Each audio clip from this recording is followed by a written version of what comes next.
Nimagadir bor gulbattar mel yegim kelyapti. Nima uchun?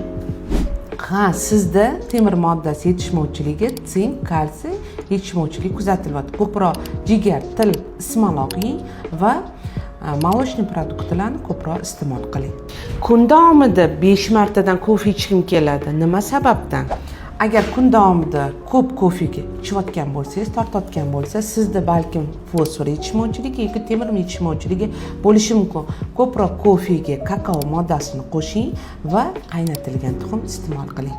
Kun davomida shokolad yegim keladi. Nima uchun?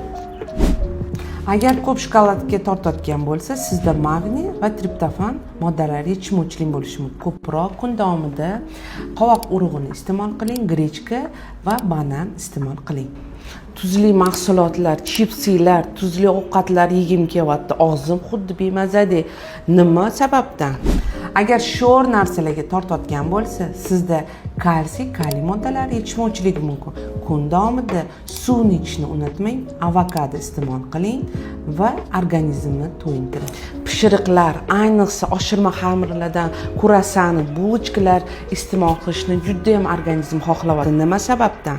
Agar shirinlik, oshirma xamir, kurasanlarga tortayotgan bo'lsa, balkim sizda xrom moddasi yetishmayotgan bo'lishi mumkin. Ko'proq qaynatilgan tuxum, brokkoli